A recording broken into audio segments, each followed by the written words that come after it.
మంత్రి సీతక్క సందర్శించారు. పిల్లలతో కలిసి మాట్లాడి భోజనం చేశారు. వారి సమస్యలను అడిగి తెలుసుకున్నారు. జువైనల్ హోమ్ నుంచి మంచి లక్షణాలతో పిల్లలు బయటికి వెళ్లాలని, ఎదుటి వారిని గౌరవించాలని, ప్రేమించాలని, అభిమానించాలని సీతక్క సూచించారు.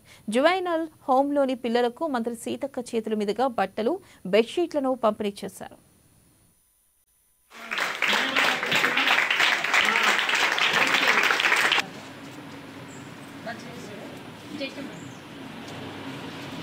స్పెషల్ అబ్జర్వేషన్ హోమ్ లోకి మన ప్రాంతానికి రావడం జరిగింది. హైదరాబాద్ లోని మరి ఈ ప్రాంతంలో ఉన్నటువంటి అబ్జర్వేషన్ హోమ్ లోకి రావడం జరిగింది. దాదాపుగా 72 మంది వైపు పిల్లలు ఉన్నారు. వివిధ కారణాల రీత్యా, వివిధ నేరాల రీత్యా వాళ్ళు బాల నేరస్తులుగా వచ్చినప్పటికీ ఇక్కడ శిక్ష కాదు, శిక్షణ. మనం వాళ్ళకి అదే చెప్తున్నాము. ఇది ఈ శిక్ష కాలాన్ని మీరు శిక్షణ కాలంగా తీసుకొని మంచి సత్ప్రవర్తనతోటి మీ కుటుంబాలకు దరిచేరాలని కూడా మేము భావిస్తున్నాం. మన సంరక్షణలో, మన జువెనైల్ హోమ్ లో ఉన్నంత వరకు, స్పెషల్ అబ్జర్వేషన్ హోమ్ లో ఉన్నంత వరకు వాళ్ళలో మంచి పరివర్తన రావాలి. అట్లనే వాళ్ళకి కావాల్సినటువంటి ఎడ్యుకేషన్ గానీ, ఇతర టెక్నికల్ గా లేదన్నా కోర్సెస్ గానీ అవి కూడా నేర్పించడం కోసం ఇప్పుడు టాటా ఇన్స్టిట్యూషన్స్ తో కూడా ఈ యొక్క స్పెషల్ అబ్జర్వేషన్ హోమ్ లో ఒక 3-4 మెంబర్స్ ని పెట్టి వాళ్ళకి కావాల్సినటువంటి ట్రైనింగ్స్ కూడా ఇప్పించడం జరుగుతా ఉంది.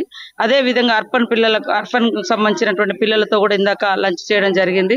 వాళ్ళు కూడా కొంతమంది మంచి విలువిద్యల్లో కూడా ఆర్చరీ ప్రోగ్రామ్ లో కూడా నేషనల్ వరకు కూడా వెళ్తా ఉన్నారు. చాలా అద్భుతంగా రాణిస్తా ఉన్నారు. ప్రతి ఒక్కరికి అవకాశాలు ఉంటాయి, కానీ అవకాశాలు మనం కల్పించాలి.